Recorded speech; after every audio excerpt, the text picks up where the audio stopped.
వరుస అల్లర్లతో బంగ్లాదేశ్ తగలబడుతోంది. భారత్ను టార్గెట్ చేస్తూ నిరసనలు కంటిన్యూ అవుతున్నాయి.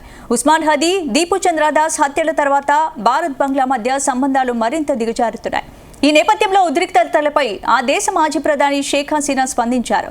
గత ఏడాది జరిగిన మారణ హోమాన్ని ఆపడానికే తాను దేశం విడి భారత్కొచ్చానని భయపడి కాదన్నారు. యూనస్ వచ్చినప్పటి నుంచి బంగ్లాలో హింస పెరిగి బంగ్లా సర్కార్ బలహీనంగా మారిపోయిందన్నారు.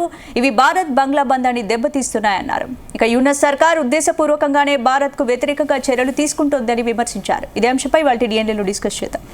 భారత్ బంగ్లాలో వరుస అల్లర్ల కారణం ఏంటి? భారత్కు వ్యతిరేకంగా అక్కడ అల్లర్లు జరగడాన్ని ఎలా చూడొచ్చు? ఇట్స్ ఏ షేక్ హసీనా వాజిద్ను పదవీచ్యుతురాలను చేసిన తర్వాత ఈ 1 ఇయర్గా ఏ విధంగా ఆ మహమ్మద్ యూనిస్ నేతృత్వంలోని ఇంటరిమ్ గవర్నమెంట్ ఏ విధమైన వాళ్ళ యాక్షన్స్ ఏ విధంగా ఉన్నాయో మనం చూడొచ్చు.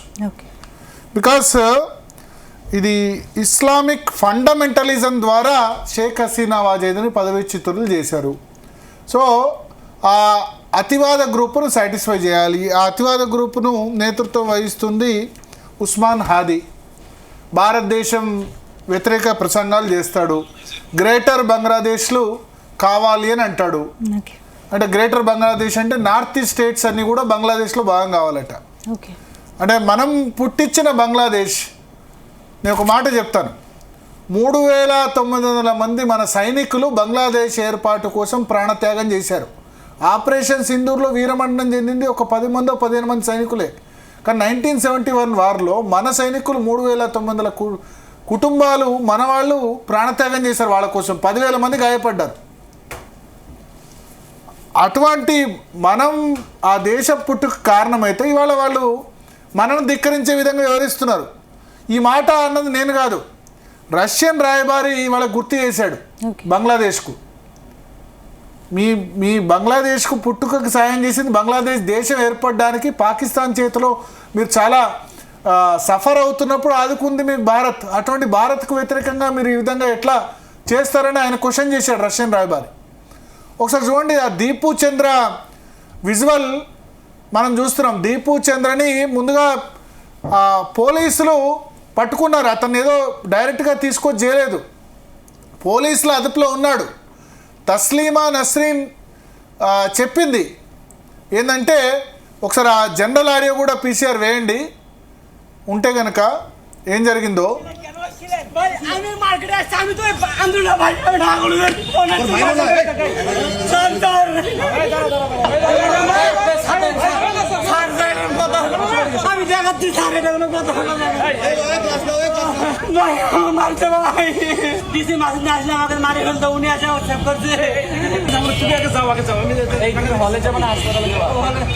আমার সাথে এখানে আমরা গাড়ি আটকে দিচ্ছে মনে ওদের সাথে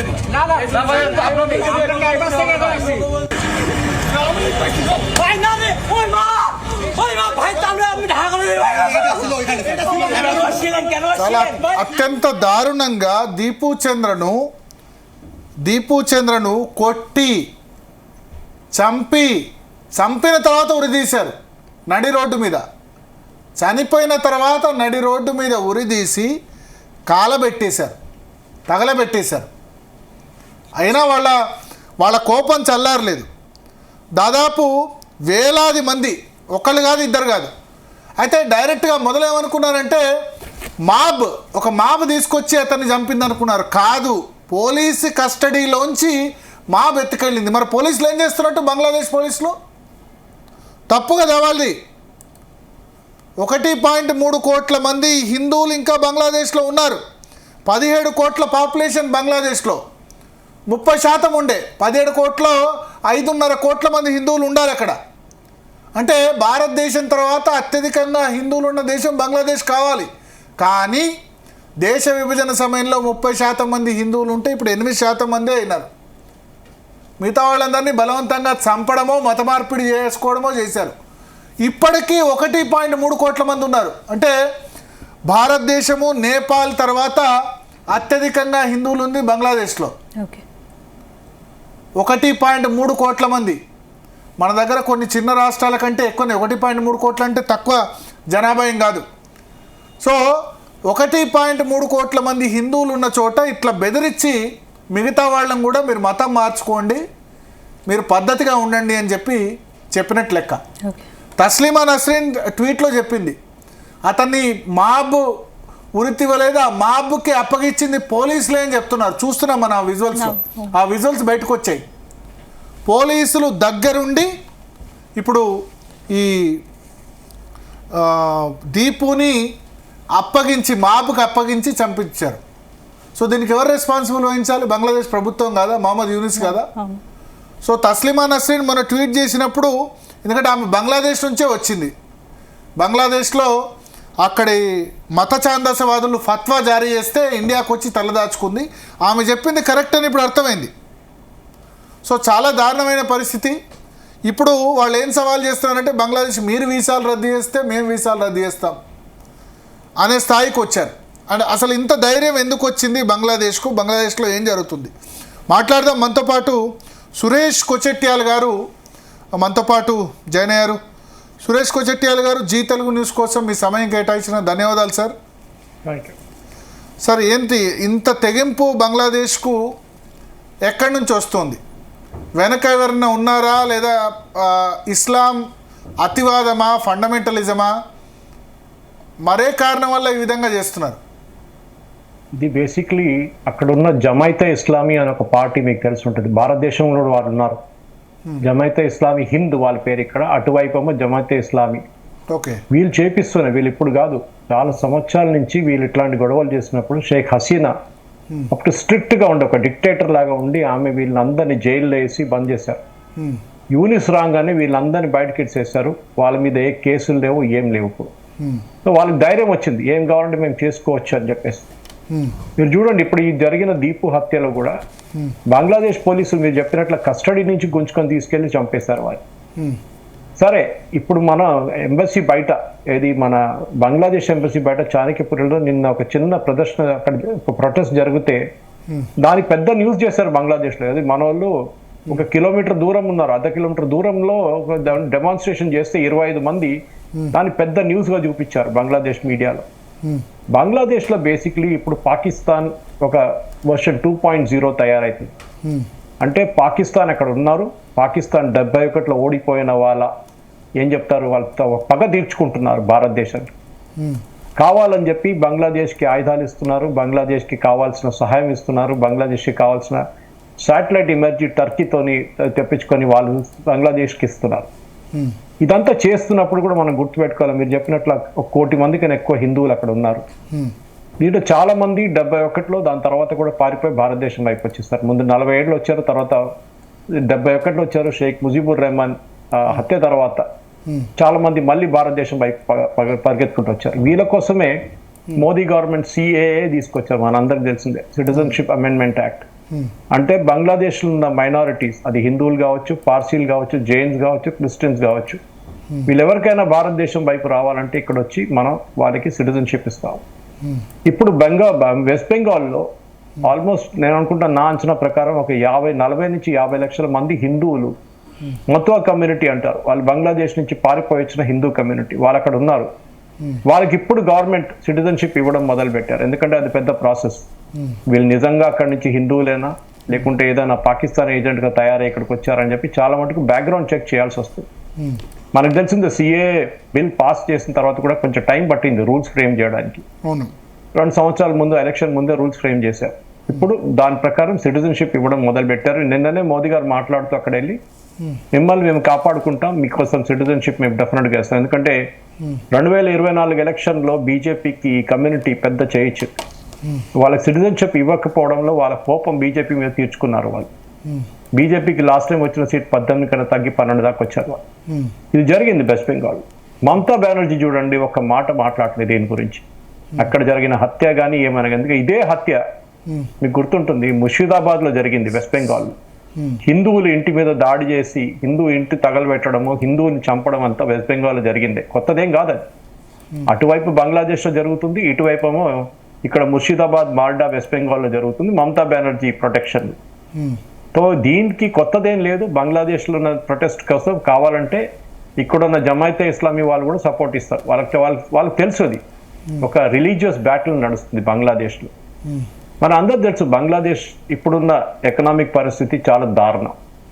వాళ్ళ టెక్స్టైల్ ఎక్స్పోర్ట్ దెబ్బతిన్నది పెద్ద ఇంపాక్ట్గా. కానీ ఇప్పుడు భారతదేశం నుంచి కొంచెం టారిఫ్ అయిన దాకా కొంచెం ఎక్స్పోర్ట్స్ నడుస్తుంది వాళ్ళు.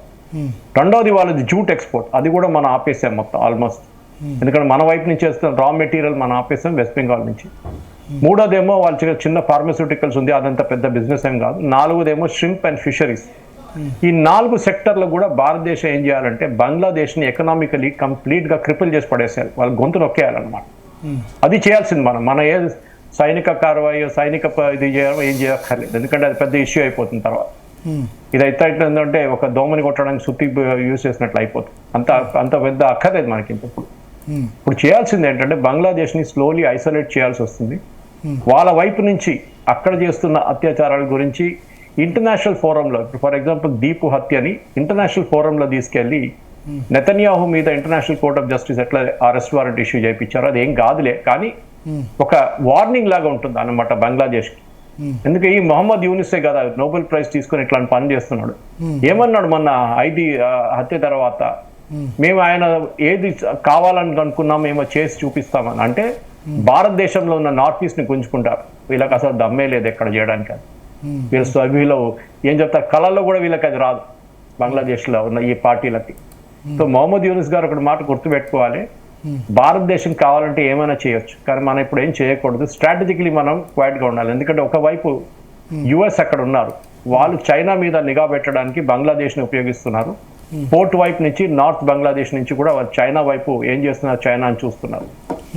ఇటువైపు ఏమో మనం చూస్తున్నాం, ఇక్కడ పాకిస్తాన్ కూడా వచ్చి వాళ్ళకి సహాయం ఇస్తున్నారు. పాకిస్తాన్ ఆర్మీ చీఫ్ వచ్చారు, వాళ్ళ ప్రధానమంత్రి వస్తున్నారు, వాళ్ళు వచ్చి డెఫినెట్గా పాకిస్తాన్ కు బంగ్లాదేశ్ కి ఎట్లా మైత్రి కుదిరింది? బద్ద విరోధులు, ఓన్లీ మన శత్రువు వల్లనే శత్రు మిత్రువు అయిపోయాడా? అంతే, వాళ్ళకి రిలీజియన్ అండి, వాళ్ళ రిలీజియన్ ఇంపార్టెంట్ వాళ్ళకి. మిగతా ఇస్లాం కాకుంటే ఎవరైనా కానీ వాళ్ళు కాఫీర్లు. తో బంగ్లాదేశ్లో ఉన్న జమైత్, ఇప్పుడు బంగ్లాదేశ్లో మెయిన్గా ఒకటే పొలిటికల్ పార్టీ మిగిలిపోయింది, బిఎన్పి, బంగ్లాదేశ్ నేషనల్ పార్టీ. ఎవరు ఖలీదా జియా వాళ్ళ పార్టీ. ఆమెమో క్రిటికల్గా లండన్లో ఉంది, వెంటిలేటర్లో ఉంది, ఆమె బతకడం చాలా కష్టం. వాళ్ళ కొడుకు ఇప్పుడు బంగ్లాదేశ్లో క్యాంపెయిన్ మొదలు పెడుతున్నాడు. బంగ్లాదేశ్ ఇప్పుడు జరగబోతుంది ఏంటంటే రెండు మేజర్ ఇన్సిడెంట్స్ ఇంకా బంగ్లాదేశ్లో రాబోతుంది వచ్చే నెలల్లో. ఒకటి అక్కడ ఎలక్షన్, అది ఫిబ్రవరిలో జరగవచ్చు అంటున్నారు, కానీ నాకు ఇప్పుడైతే డౌట్ ఉంది ఫిబ్రవరిలో ఏమైనా జరుగుతుందో లేదో. రెండవది రెఫరెండం, అంటే మనకు ఒక రాష్ట్రపతి కావాలి, ఆ రాష్ట్రపతి పవర్ ఏముండాలి, రాష్ట్రపతికి ఎట్లాంటి పవర్స్ ఇవ్వాలి అని చెప్పి ఒక రెఫరెండం. అది కాకుండా వాళ్ళ లోవర్ హౌస్, వాళ్ళ అప్పర్ హౌస్ అంటారు మన రాజ్యసభ లాగా, అక్కడికి నామినేషన్ చేయడానికి ఇక్కడ లోవర్ హౌస్ లో వచ్చిన ఓట్లు, ఫర్ ఎగ్జాంపుల్ ఇప్పుడు బంగ్లాదేశ్ నేషనల్ పార్టీకి 35% ఓట్లు వచ్చింది అనుకోండి, లేకుంటే 40% ఓట్లు వస్తే వాళ్ళు 40% మందిని వాళ్ళ అప్పర్ హౌస్ కి నామినేట్ చేసుకోవచ్చు. ఇది కొత్త ఒక పద్ధతి తీసుకొస్తున్నారు వాళ్ళు. అది కాకుండా ఇప్పుడు ఎలక్ట్ కావబోతున్న ప్రధానమంత్రి ఎవరైనా కానివ్వండి, వాళ్ళ పవర్లు తగ్గించడం, వాళ్ళకంత పవర్ లేకుండా ప్రెసిడెంట్ కూడా పవర్ ఇస్తారు. ప్రెసిడెంట్ ఒక నామినేటెడ్ మనిషి, ప్రెసిడెంట్ కి పవర్ లేకుండా దీనికన్నా ముందు మనలాగానే మన ప్రెసిడెంట్ లాగానే వాళ్ళు కూడా ఒక టైటిల్ ప్రెసిడెంట్ ఉండే వాళ్ళు. అది ఇప్పుడు ఏం చేస్తున్నారు అంటే ప్రెసిడెంట్ పవర్ ఎక్కువ చేసి ప్రైమ్ మినిస్టర్ పవర్ తగ్గించి 50% ఇక్కడ చేసి 50% అక్కడికి ఇస్తున్నారు. ఇది బంగ్లాదేశ్ లో జరుగుతున్న ఇప్పుడున్న కాదు. మనం ఏం చేయక్కర్లేదు. ఇప్పుడు మన ప్రెషర్ ఇండైరెక్ట్ గా పెడుతూ ఉండాలి. మన ఇంటెలిజెన్స్ ఏజెన్సీస్ కానీ మన రా కానీ వీళ్ళందరూ వాళ్ళ పని వాళ్ళు చేస్తున్నారు.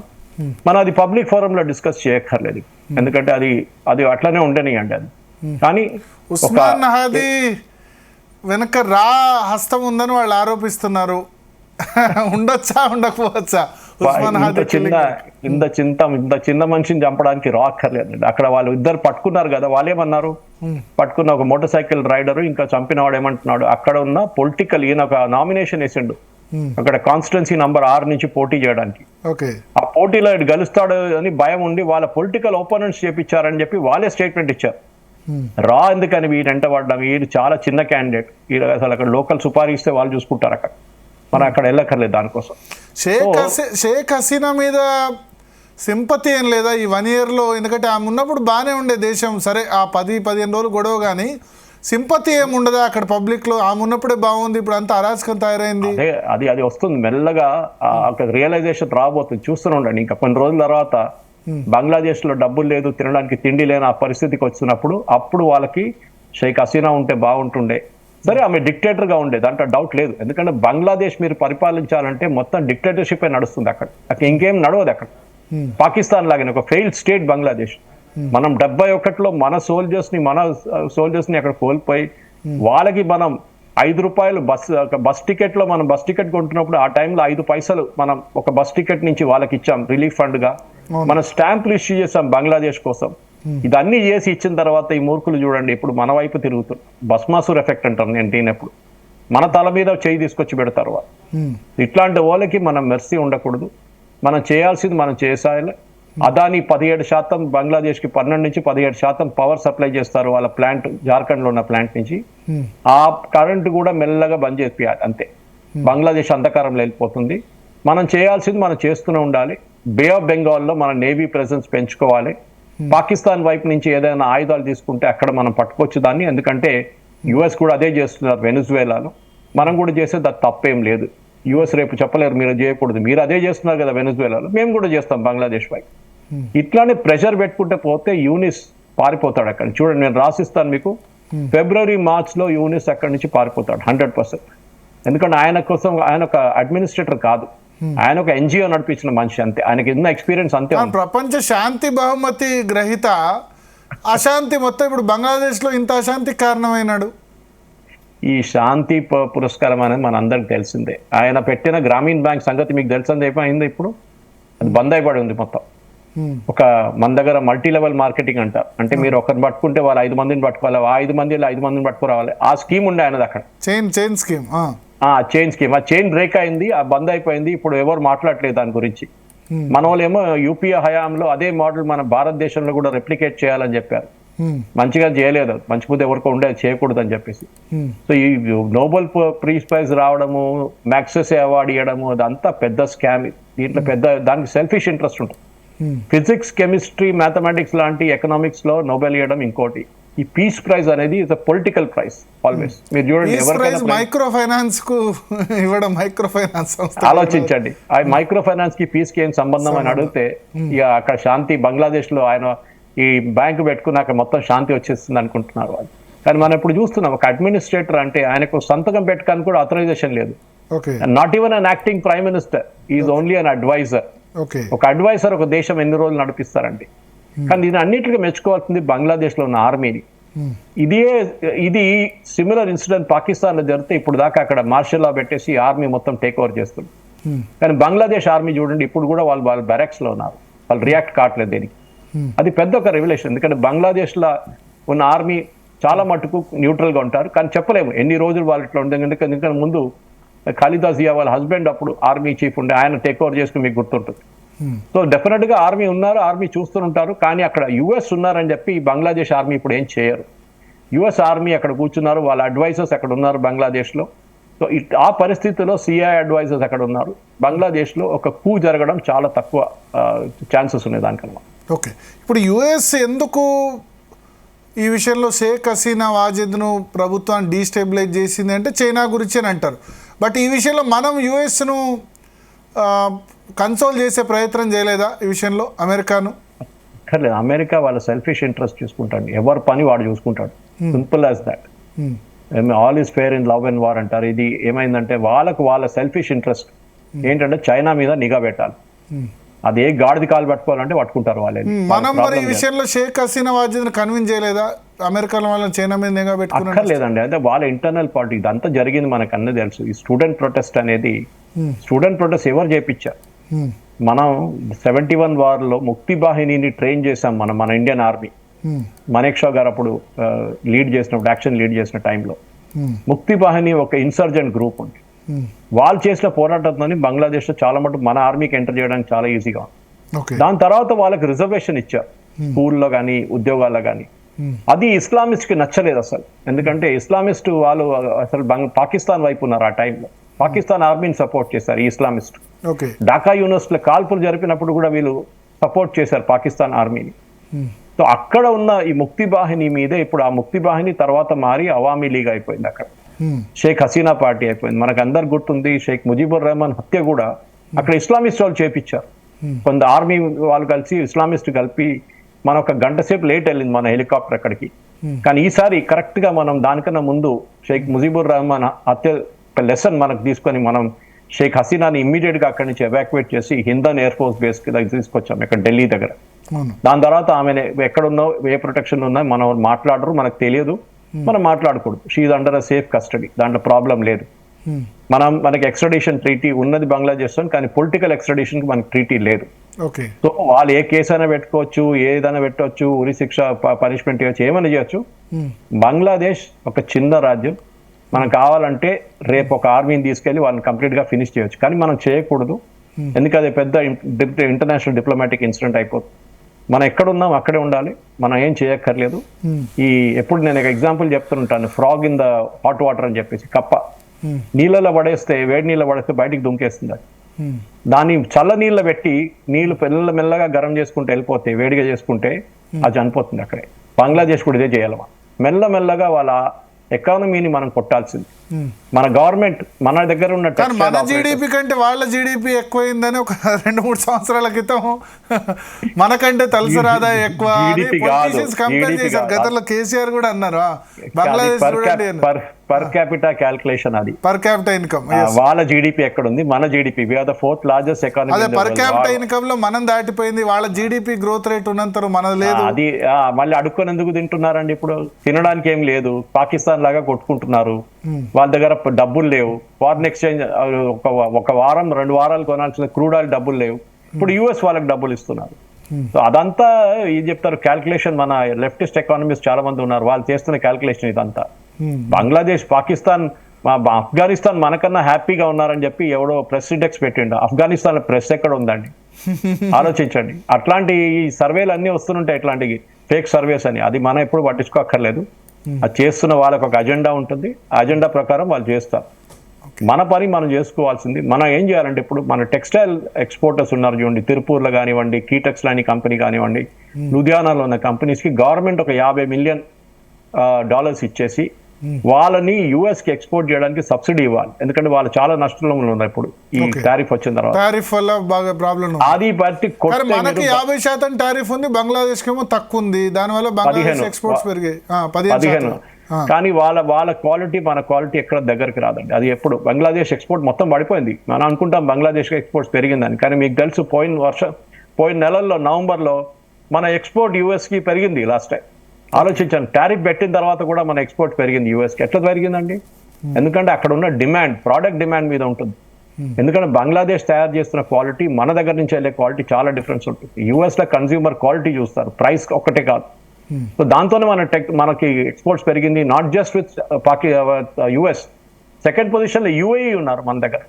3వ పొజిషన్ లో చైనా. 90% చైనాతో మన ఎక్స్పోర్ట్స్ పెరిగింది. యుఎస్ తో 29% పెరిగింది. ఇది జరుగుతుంది. ఓకే. సో ఒకటి హిందువుల అంశం, హిందువుల రక్షణ ఎట్లా? బంగ్లాదేశ్లో ఉన్న ఇప్పటికీ 1.3 కోట్ల మంది హిందువులు అక్కడ ఉన్నారు. ఇప్పుడు ఇన్సిడెంట్ ద్వారా చాలా మంది మొరాల్ దెబ్బతింటుంది.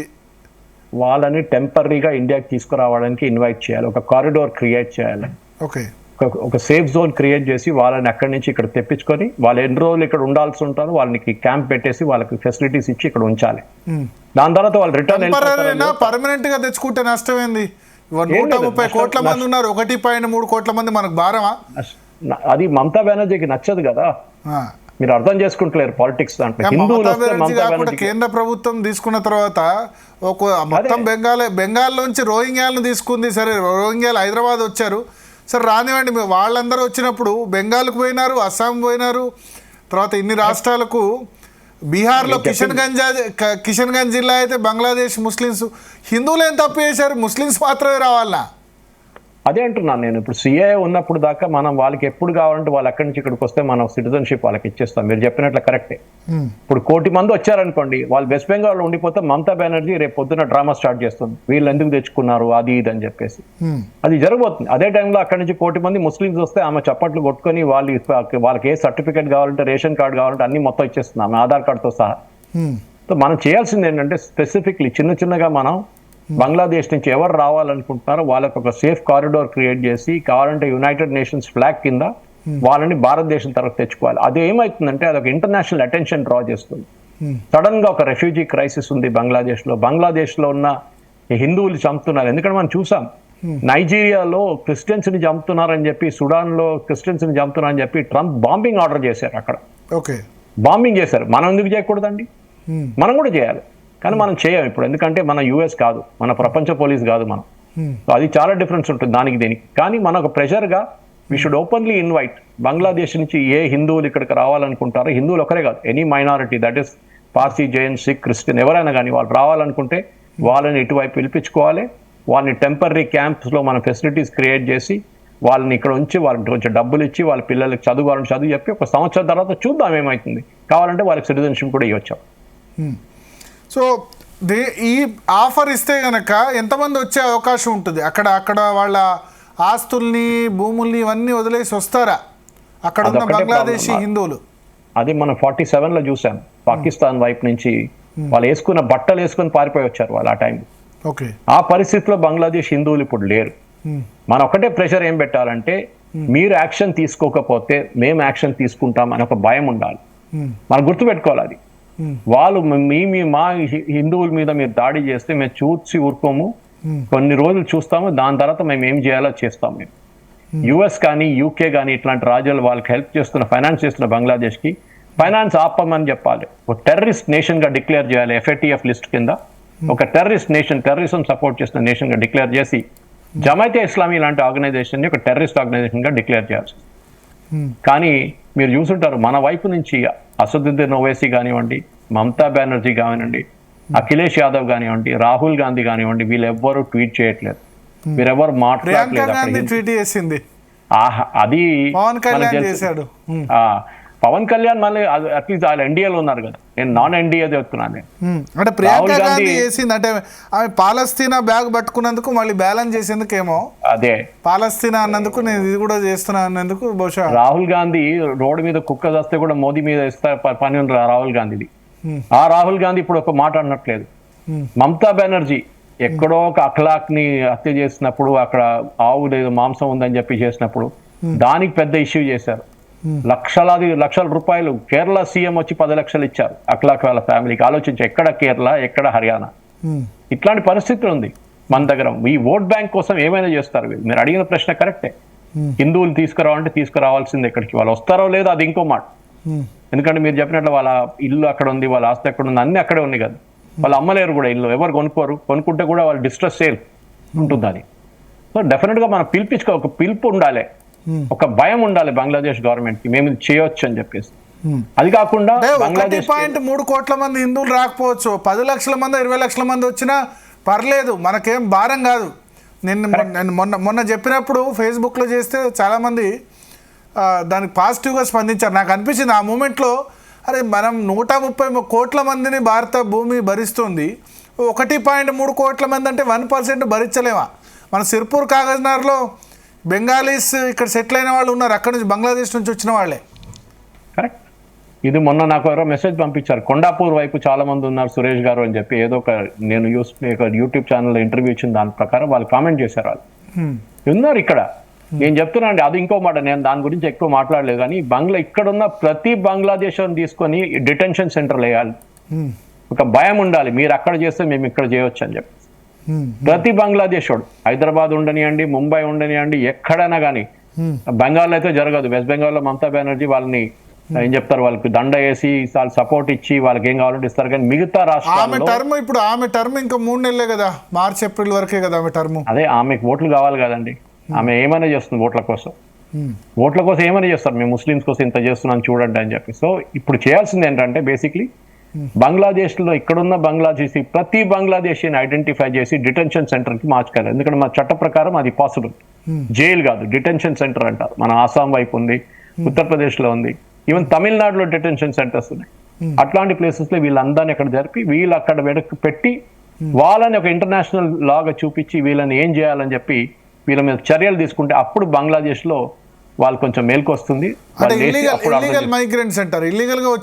బంగ్లాదేశ్ నుంచి వచ్చిన వాళ్ళు ఇల్లీగలే కాదు, లీగల్గా ఎట్లా వస్తారు వాళ్ళు? వాళ్ళు పాస్పోర్ట్ తీసుకొని వీసా తీసుకొని రారు కదా అక్కడ. వాళ్ళు అక్కడి నుంచి వచ్చేది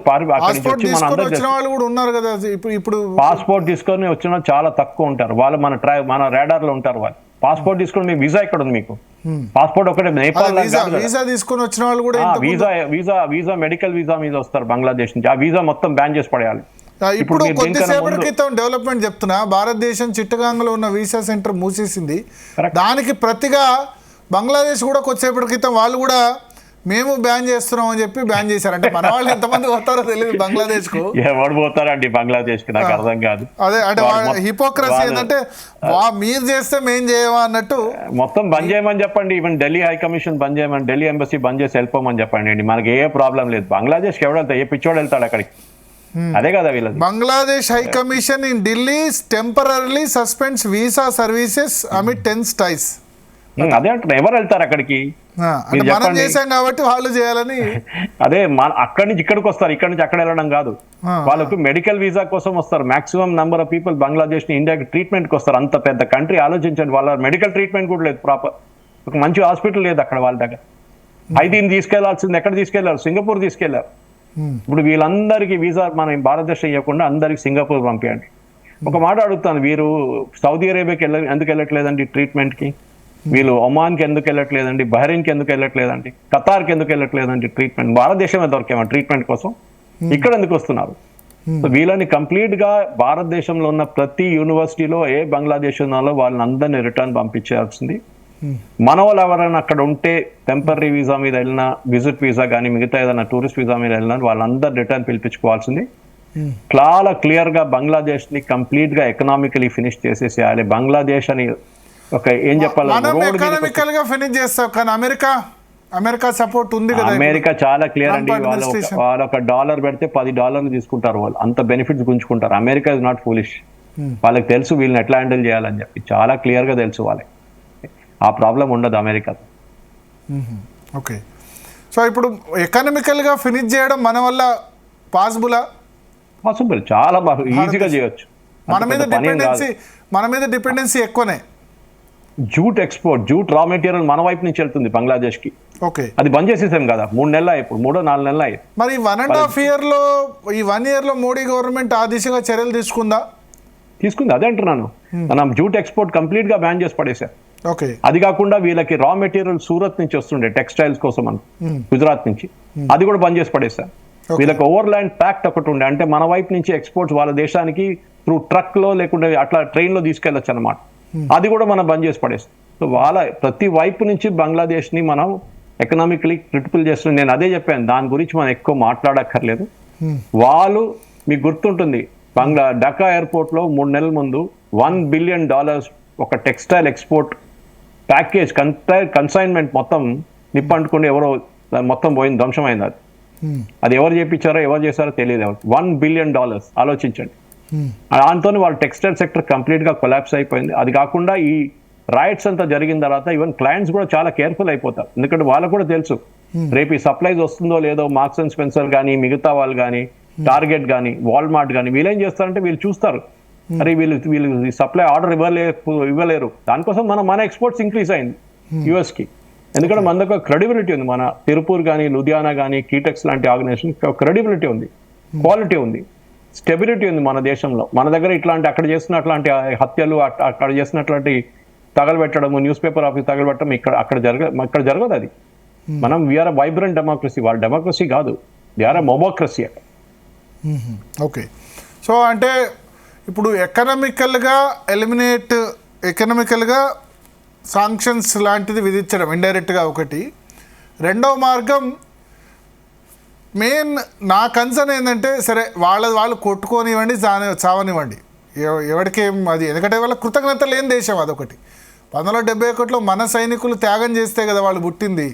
పాకిస్తాన్ అకృత్యాలు 3900 మంది మన వాళ్ళు సాక్రిఫైస్ చేస్తే మన ఆపరేషన్ సింధూర్లో చనిపోయింది 10 మందో 15 మందో, కానీ వీరమరణం మన సైనికులు పొందితే ఆ బంగ్లాదేశ్ యుద్ధ సమయంలో 3900 మంది సైనికులు వీరమరణం పొందితే పుట్టిన దేశం ఇవాళ మనకు వ్యతిరేకంగా మాట్లాడుతున్నారు. బట్ అక్కడి ప్రజల్లో మార్పు రావాలంటే, ఎందుకంటే యాంటీ ఇండియా సెంటిమెంట్ ప్రజల్లో మార్పు రాదు. నేను రాసిస్తాను, ఎందుకంటే వాళ్ళకి రిలీజియన్ ముఖ్యం, ఇస్లామిక్, వాళ్ళకి దేశం కాదు. అంబేద్కర్ గారు రాసిన బుక్ మీకు గుర్తుంటుంది. అంబేద్కర్ గారు ముస్లిమ్స్ గురించి రాశారు. ఏ దేశంలో ఉండనియండి, వాళ్ళకు వాళ్ళ మతం ఇంపార్టెంట్, దేశం కాదు. ఇది నేను చెప్పలేదు, మీరు చెప్పలేదు, అంబేద్కర్ గారు చెప్పారు. అది ఇప్పుడు కూడా it really holds true even now. కానీ అంటే మొన్నటి వరకు బానే ఉంది కదా భారతదేశం పట్ల వాళ్ళ వైఖరి. ఎక్కువ రోజులు పట్టదండి, పిచ్చి పట్టేస్తే అంతే సంగతి. వీళ్ళు అదే కదా జమాయితే ఇస్లామిక్ ఫండమెంటలిజం వస్తే గనక అంతే, ఇంకా మత అంతే. అది ఏ దేశమైనా చూడండి, మీరు ఆఫ్ఘనిస్తాన్ నుంచి పాకిస్తాన్ నుంచి మీరు చూసుకుంటే వెళ్ళండి, సిరియా కానీ లెబనాన్ కానీ. లెబనాన్ క్రిస్టియన్ కంట్రీ ఉండే అండి. ఇప్పుడు ఎంతమంది లిబియన్ క్రిస్టియన్స్ ఉన్నారు లెబనాన్లో? 16%, 14%. అక్కడ ఇరాన్ ముస్లిం ఇస్లాం కంట్రీ ఉండే కదా, కాదు కదా. అక్కడి నుంచి ఎట్లా వచ్చింది ఇది? ఇప్పుడు ఇదంతా మనం అర్థం చేసుకోవాలి. దిస్ ఈస్ అ స్ట్రాటజీ వీళ్ళది. ఇది ఇస్లామిక్ ఫండమెంటల్ తీసుకొచ్చి, కానీ యుఎస్కి తెలుసు ఇది ఒక్కరోజు ఏం చెప్తారు వీళ్ళు, ఒక భస్మాసుర్ ఎఫెక్ట్ లాగా వీళ్ళ తల మీద తీసుకొచ్చి పెడతారు, ఆ రోజు వీళ్ళు ఫినిష్ అయిపోతారు. యుఎస్ మరి అట్లా ఆఫ్ఘనిస్తాన్తో ఇటువంటి గేమ్స్ ఆడే బిన్ లాడెన్ తెచ్చుకుంది. బంగ్లాదేశ్ కూడా వాళ్ళకు మళ్ళీ థ్రెట్ కాదా? తయారవుతారు, 100% తయారవుతారు. మనం వస్తున్నాం కాదు. ఆస్ట్రేలియాలో జరిగిన కాల్పుల్లో భారతదేశం నుంచి ఒకడు వెళ్ళాడు అక్కడ. అంటే అఫ్కోర్స్ 27 సంవత్సరాల ముందు వెళ్ళాడు అప్పటి, కానీ end of the day Indian అని చెప్తారు కదా వాళ్ళు. సో వాళ్ళకి రిలీజియన్ ముఖ్యం.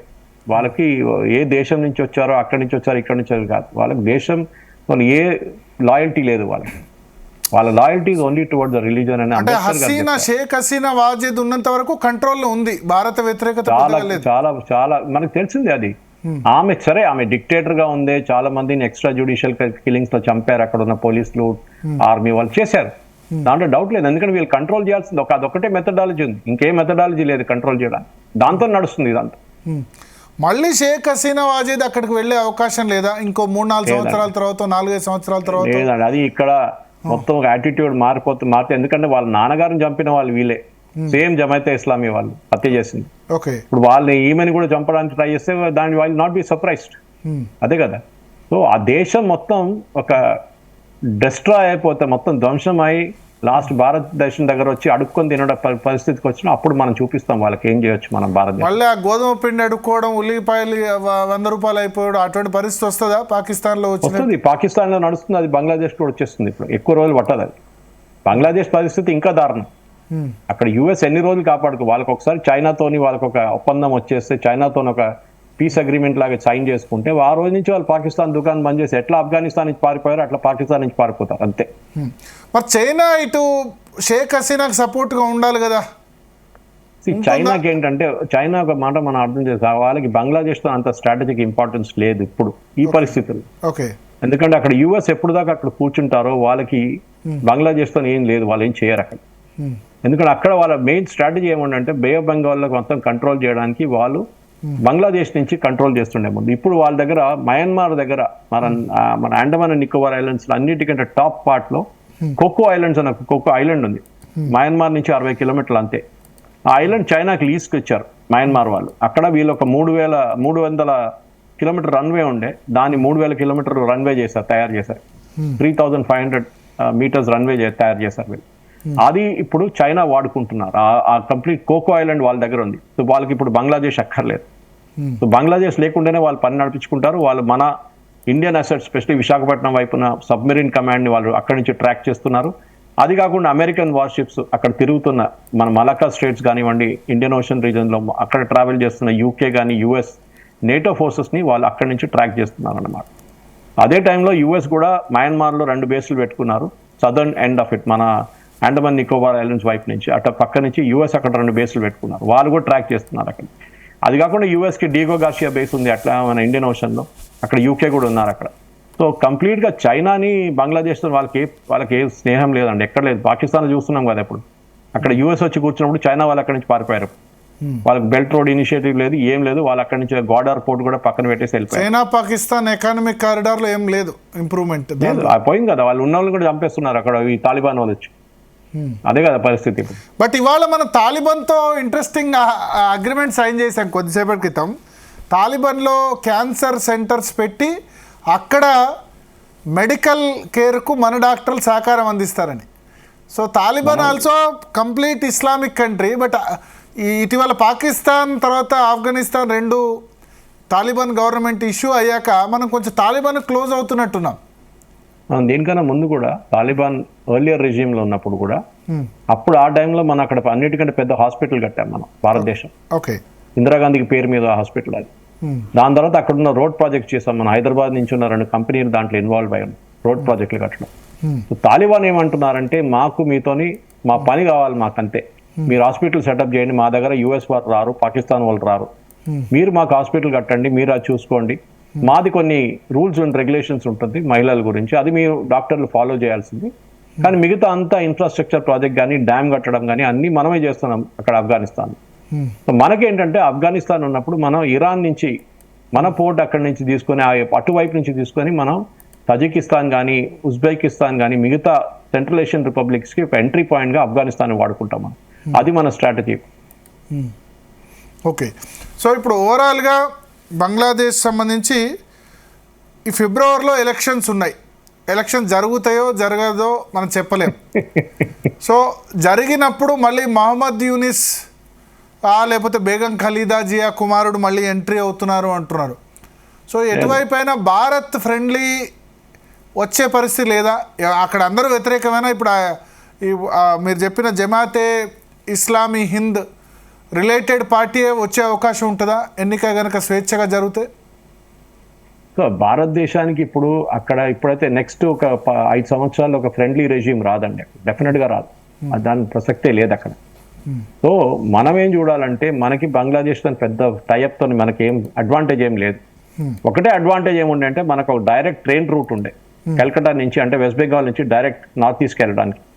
ఇప్పుడు మనం అది కాకుండా మణిపూర్ వైపు నుంచి అటు ఆసాం నుంచి మనం ఇంకో రైల్ రూట్ వేసుకున్నాం. సైట్లీ అది కొంచెం లాంగర్గా ఉంది, నో ప్రాబ్లం, నేను నడిపించుకుంటాం అది. కానీ కొత్త ఆర్మీ బేస్లు పెడుతున్నాం మనం, బ్రిగేడ్ కమాండ్స్ పెడుతున్నాం మనం, ఒక ఎయిర్ ఫోర్స్ బేస్ యాక్టివేట్ చేసాం. సో బంగ్లాదేశ్ కూడా ఒక వార్నింగ్, రేపు మీరు పాకిస్తాన్ తీసుకొచ్చి పాకిస్తాన్ ఐఎస్ఐని అక్కడ కూర్చోబెడితే వాళ్ళని కూడా మేము కొడతాం, ఎందుకంటే వాళ్ళకి మీ దగ్గర ఉండడానికి ఏ అధికారం లేదు, వాళ్ళ పని మేము చూసుకుంటామని చెప్పి బంగ్లాదేశ్కి ఒక వార్నింగ్ కూడా మనం ఇండైరెక్ట్ గా ఇస్తున్నాం. డైరెక్ట్ గా మనమైతే చర్యకు యాక్షన్ కు దిగే అవకాశం లేదు లేదండి. ఒకవేళ టెర్రరిస్ట్ యాక్టివిటీస్, ఎందుకంటే బంగ్లాదేశ్ లో కూడా ఇప్పుడు హర్కతుల్ ముజాహిదీన్ ఇటువంటి సంస్థలు ఉన్నాయి. ఇన్ఫాక్ట్ హైదరాబాద్ లో 2004లో 2005లో అనుకుంటా ఇక్కడ హైదరాబాద్ లో ఒక సూసైడ్ బాంబర్ కూడా అటాక్ కూడా జరిగింది, అది బంగ్లాదేశ్ ప్రేరిత ఉగ్రవాదం. అప్పుడు కరెక్టే. ఇప్పుడు మనం ఏం చేయాలంటే మనం ఏం చేసినా కానీ దాంట్లో మనం పబ్లిక్లో అనౌన్స్ చేయక్కర్లేదు. మనం పాకిస్తాన్ వైపు చాలా మంది అన్నోన్ మెన్ వెళ్ళి టెర్రరిస్ట్ని చంపుతున్నారు, మనం అనౌన్సే చేయకూడదు. ఎవరు చేశారో మాకు తెలియదండి, ఎవరు చేస్తున్నారో మాకు తెలియదండి, ఇదే చెప్పుకుంటూ పోవాలి మనం. డైరెక్ట్ గా అమెరికా లాగా చెప్పే పరిస్థితి లేదు, వెనజులా మీద అటాక్ చేస్తాం అన్న విధంగా సూపర్ పోలీస్ లాగా మా చేయక్కర్లేదు, ఎందుకంటే దాని రియాక్షన్ ఆపోజిట్ గా ఉంటుంది, మనం చేయకూడదు అది. ఆల్రెడీ ఇవాళ రష్యా రాయబారి ఢాకాలో రష్యా రాయబారి అన్నాడు అనుకుంటా, మీ పుట్టుక కారణం భారతదేశం, అటువంటి దాని మీద కృతజ్ఞత ఉండండి అని చెప్పాడు. వాళ్ళ కృతజ్ఞత లేదండి, దే ఆర్ నాట్ థ్యాంక్ఫుల్. వాళ్ళకి ఏంటంటే వాళ్ళకి వాళ్ళ రిలీజన్ ఇంపార్టెంట్ అంతే. దాన్ని వెనక నుంచి పాకిస్తాన్ పుల్లలు పెడుతున్నారు, దానికోసం వాళ్ళు చేస్తున్న డ్రామాలు అన్నీ ఇది ఎక్కువ రోజులు నడవు, ఏదో ఒక రోజు ఇదంతా కలిసి పడి తర్వాత మన హిస్టరీ రిపీట్ అవుతుంది. వాళ్ళ రిలీజియన్ ఇంపార్టెంట్ ఎంతనో మనకు హిందూ రిలీజియన్, అక్కడ ఉన్న హిందువులు, ఎందుకంటే ప్రపంచంలో ఇప్పుడు ఇండియా నేపాల్ తర్వాత అత్యధికంగా హిందువులు ఉంది బంగ్లాదేశ్లో, 1.3 కోట్ల మంది ఉన్నారు, అంతే కదా. మన హిందువులు మనం చూసుకోవాల్సింది, నేను ఆల్రెడీ చెప్పాను దాని స్ట్రాటజీ ఏముండాలని మీకు ఎక్స్ప్లెయిన్ చేశాను. అది కాకుండా మనం కావాలని చెప్పి UN కి తీసుకెళ్ళాలి, ఇది అక్కడ ఏం జరగదులే, UN లో డిబేటింగ్ సొసైటీ అది, కానీ అక్కడ వెళ్ళి కొంచెం గొడవ చేసి ఇంటర్నేషనల్ ఫోరమ్స్ లో బంగ్లాదేశ్ ని ఒక టెర్రరిస్ట్ నేషన్ గా డిక్లేర్ చేయడం మనం ట్రై చేస్తూ ఉండాలని. మైనారిటీస్ హక్కుల రక్షణ అని చెప్పి అక్కడ మనం రిజల్యూషన్ కూడా మూవ్ చేయొచ్చు. సెక్యూరిటీ కౌన్సిల్, బంగ్లాదేశ్ ఐక్యరాజ్య సమితి భద్రతా మండలి, డెఫినెట్ గా UN పీస్ కీపింగ్ ఫోర్స్ పంపించాలని కూడా చెప్పొచ్చు మనం కావాలి. ఓకే, థ్యాంక్ యూ సురేష్ కోచెట్టియాల గారు, జీ తెలుగు కోసం మీ అమూల్యమైన సమయం కేటాయించినందుకు. సో సురేష్ కోచెట్టియాల గారు కూడా చెప్తున్నారు, ఒకటే ఒక కన్సర్న్, ఇప్పుడు భారతదేశ కన్సర్న్ ఏంటంటే అక్కడ మైనారిటీలుగా ఉన్న హిందువుల్ని భయభ్రాంతిలకు గురి చేసే విధంగా దీపు దాస్ని చంపడం జరిగింది.